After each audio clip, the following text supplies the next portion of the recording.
Hello guys, welcome to my YouTube channel. एक और cell call आता हुआ यूनाइटेड स्पिरिट्स का। चलिए अब बात करते हैं कल आने वाले नतीजों की। कल बिग बॉय बजाज फाइनेंस अपने नंबर्स पेश करेगा।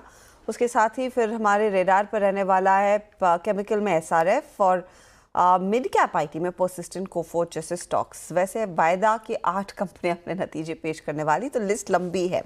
अब बजाज फाइनेंस पर पहले बात कर लेते हैं। कंसिडरिंग बैंकों में थोड़ा सा मिक्स बैग देखने को मिला है और एनबीएफसीज की अलग अपनी दिक्कतें रही हैं, तो ये क्वार्टर बजाज फाइनेंस के लिए क्या लेकर आएगा? हमारे साथ यतिन है बताने के लिए। यतिन, क्या एक्सपेक्ट कर रहा है market?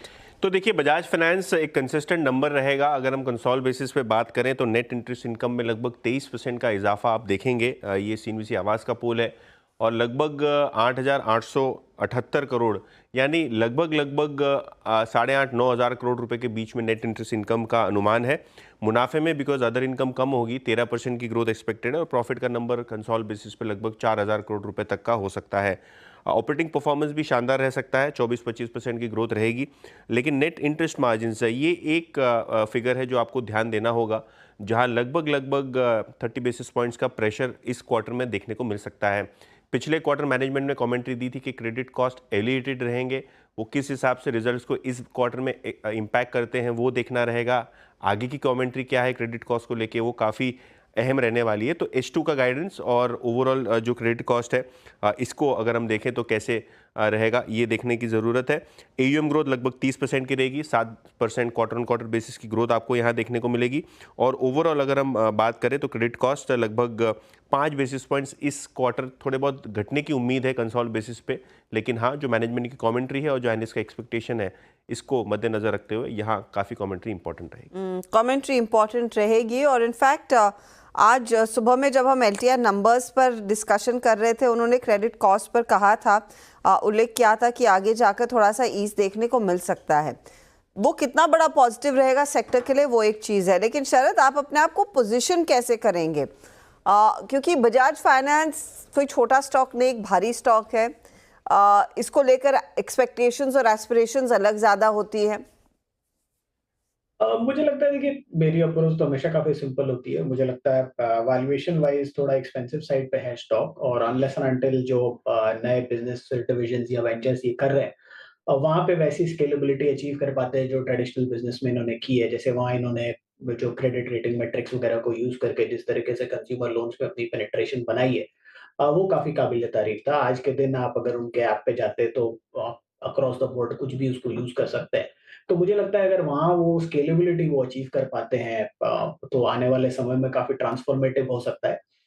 But as on date, चूँकि पहले स्केल भी छोटा था, आज के दिन स्केल भी बड़ा है, तो उस स्केल पे उस चीज़ को टर्न अराउंड करना या किसी बिज़नेस को उतना बड़ा बनाना थोड़ा-सा चैलेंजिंग होता है। तो मुझे लगता है आने वाले समय में मैं ये देखना चाहूँगा कि बाकी जो नए वेंचर्स हैं या नए सेगमेंट्स हैं, वहाँ कितना रैपिड ग्रोथ कंपनी कर पाती है।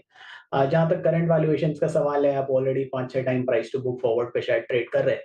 तो वहाँ पे बहुत ज़्यादा अपसाइड खोज पाना शायद थोड़ा-सा मुश्किल होगा, अनलेस एंड अनटिल कोई नंबर आपको बहुत ज़्यादा पॉजिटिवली सरप्राइज़ करता है या मैनेजमेंट कमेंट्री में उससे रिलेटेड कोई बहुत बड़ी लीवे आती है, जिसकी उम्मीद मुझे कम है। तो मुझे लगता है डिप्स को यूज़ करिए। अगले साल, डेढ़ साल में कभी भी आपको जब बेटर वैल्यूएशंस मिले या थोड़ा डिप मिले स्टॉक में कोई नेगेटिव न्यूज़ पे, तो मेरे हिसाब से वहाँ ग्रेजुअली एक्यूमुलेट करिए। स्टोरी काफ़ी कंपेलिंग है लॉन्ग टर्म में, but medium to short term में मेरे हिसाब से शायद वैल्यूएशंस फुल्ली वैल्यूड है। बहुत ज़्यादा अपसाइड खोजना थोड़ा मुश्किल होगा। इनफैक्ट चार्ट्स पर मैं देख रही थी, मानस देखिएगा आप भी, 7,750 के आसपास बार बार बिकवाली आ जाती है। और ये इस पूरे साल में 2-3 मरतबा ऐसे तो हुआ ही है।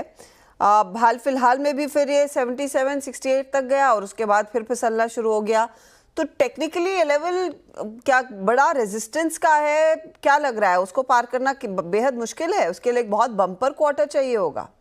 तो बिल्कुल, देखिए, अगर हम देखें तो कोई बहुत बहुत बड़ा मूव देखने को मिला नहीं है। पिछले करीब हम 1.5 साल की बात कर ले तो 8200 8100 के आसपास रेजिस्टेंस है, 6200 के आसपास सपोर्ट है। इसी रेंज में स्टॉक ट्रेड करता रहा, तो कोई डायरेक्शन दिखा नहीं है। और ये आपने बिल्कुल सही कहा कि अगर पिछले करीब 6-8 महीने की बात करें तो अब वो जो अपर बैंड था वो चेंज होकर 7400 7600 हो गया है। उसके ऊपर स्टॉक नहीं जा पा रहा है।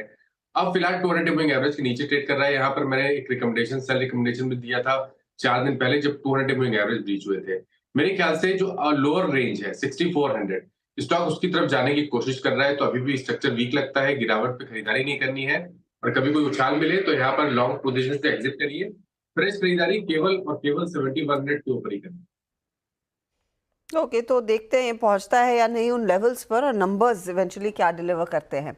अब बात करते हैं परसिस्टेंट और कोफोर्ज की। देखिए, ज़्यादातर बिग बॉयज़ के तो नंबर्स आ चुके हैं, लेकिन मार्केट भर में ये चर्चा हो रही थी कि मिड कैप्स के साथ रही है परसिस्टेंट, कोफोर्ज जैसी कंपनियां। इनके खूब रिकमेंडेशंस आपने इसी मंच पर सुने भी हैं। तो इस क्वार्टर में एक्सपेक्टेड क्या है, पहले वो समझ लेते हैं। कंचन हमारे साथ है। कंचन बताइए। जी, सबसे पहले शुरुआत करते हैं कोफोर्ज के साथ। अगर हम इसके क्वार्टर ऑन क्वार्टर बेसिस में नंबर देखें तो नंबर कहीं ना कहीं अच्छे आते हुए नजर आ रहे हैं। रेवेन्यू में हमें 13% का एक अपसाइड एक्सपेक्टेड है, साथ ही साथ एबिटा में 41% का, मार्जिन हमें 3% ऊपर दिखाई दे सकते हैं, और पैट में भी अच्छी खासी तेजी की संभावनाएं जताई जा रही है। अब डील्स के रैंप अप में तेजी के कारण जो सेकेंड क्वार्टर है वहां से हमें ग्रोथ में एक अच्छा खासा उछाल आता हुआ दिखाई दे सकता है। मजबूत एग्जीक्यूटेबल ऑर्डर बुक से मांग में लिमिटेड पिकअप के बावजूद रेवेन्यू ग्रोथ में सुधार की भी उम्मीदें जताई जा रही है। इसके साथ ही साथ जो मेजर फोकस कहां रखना होगा उस पर एक बार बात कर लेते हैं। सिग्निटी के इंटीग्रेशन और साथ में उसकी परफॉर्मेंस में मैनेजमेंट की तरफ से किस तरीके की क्लैरिटी आती है। साथ ही साथ बीएफएस और इंश्योरेंस सेक्टर में डिमांड एनवायरनमेंट पे नजर रखना काफी ज्यादा जरूरी होगा। इसके अलावा फिस्कल ईयर 25 के लिए जो एस्टिमेट लगाया जा रहा है सीसी ग्रोथ का, वो लगाया जा रहा है 10% का, जो कि ये सारे के सारे फैक्टर्स हैं इस टाइम पे हमें काफी ज्यादा फोकस में रखने होंगे। ओके, तो ये बात हुई परसिस्टेंट और कोफोर्ज की। पोजीशन कैसी बन रही है, अमित बताइए। कोई ट्रेड लेना पसंद करेंगे आप प्री नंबर्स या नहीं? क्योंकि ये देखिए, कोफोर्ज आपके सामने 5% नीचे है, परसिस्टेंट भी एक बार स्क्रीन पर लेकर आएंगे, और चार्टिकली बताइए क्या स्थिति उभर कर आ रही है। जी मैम, कोफोर्ज का अगर हम स्ट्रक्चर देखें तो एग्जैक्टली अपने एक सपोर्ट पे आया 50 डेमा horizontal support, but having said that जो आज का फॉल है वो थोड़ा सा अलार्मिंग है, वॉल्यूम्स ज्यादा है और 5% का इसमें कट है, तो एक बार अवॉइड करना ही बेहतर रहेगा रिजल्ट से पहले, क्योंकि अगर ये लेवल्स टूटते हैं तो बिकवाली बढ़ सकती है। तो एक बार रिजल्ट्स देख लें and then I think fresh call technically लेना बेटर रहेगा। फॉर द टाइम बिंग दोनों ही स्टॉक्स मेक और ब्रेक लेवल पे, ये टूटते हैं तो बिकवाली बढ़ सकती है। ये तो थोड़ी बहुत बिकवाली बढ़ने का डर है। कोफोर्ज कंचन ने आपके सामने पेश कर दिया, परसिस्टेंट भी बताइए। जी, अगर रेवेन्यू में यहाँ पे बात करी जाए तो 5% का अपसाइड एक्सपेक्टेड है, पैट में 2% का, एबिटा में भी 2% का। At the same time margins हमें यहाँ पे फ्लैट देखने को मिल सकते हैं इस क्वार्टर में। अब हेल्थ केयर में मोमेंटम जारी रहने की उम्मीद है, साथ ही जो बड़ी डील्स है उससे भी फायदा मिलता हुआ दिखाई दे सकता है। अभी वेज हाइक से जो मार्जिन को वेज हाइक के चलते जो मार्जिन है वो यहाँ पे इस टाइम पे हमें फ्लैट देखने को मिल सकते हैं।